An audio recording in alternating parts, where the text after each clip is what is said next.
ખેડૂતોને હંમેશા ચિંતા હોય છે એના પાકના વિકાસની. હવે વિકાસ ગ્રોથ કઈ રીતે થાય, તો એના માટે જરૂરી છે મૂળ જે છે એ જમીનમાં રહેલા પોષક તત્વોને ખેંચે. તો આ મૂળને પોષક તત્વો બંને વચ્ચેનું જે સમાધાન કરાવે ને, બેને ભેગા કરે ને, એવું એક કુદરતી તત્વ છે અને એને કહેવાય હ્યુમિક એસિડ. હ્યુમિક એસિડ ખેડૂતો જાણે છે, પણ એ કઈ રીતે કોઈ પણ જંતુનાશક દવા અથવા તો જે ખાતર રાખતા હોય એમની પાસે જાય અને કે હ્યુમિક એસિડ આપો.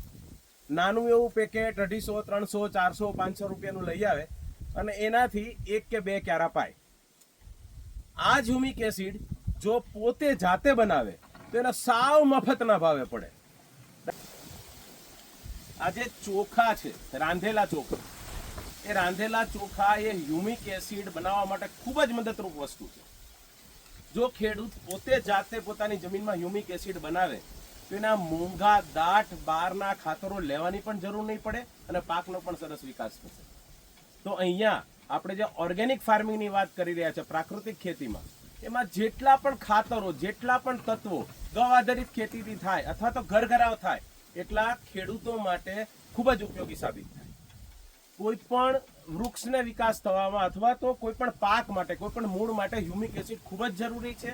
અને હ્યુમિક એસિડ ઘરે કઈ રીતે બનાવાય એની રીતે આપણે શીખીએ. આપણે જૈવિક અથવા તો પ્રાકૃતિક ખેતી બાજુ આગળ વધીએ અને રસાયણને છોડીએ. અને બધી જ વસ્તુ આપણી પાસે છે, આપણા જ ઘરમાં છે, એનો ઉપયોગ કરીએ. અત્યારે અમે અહીંયા હ્યુમિક એસિડ બનાવી રહ્યા છીએ.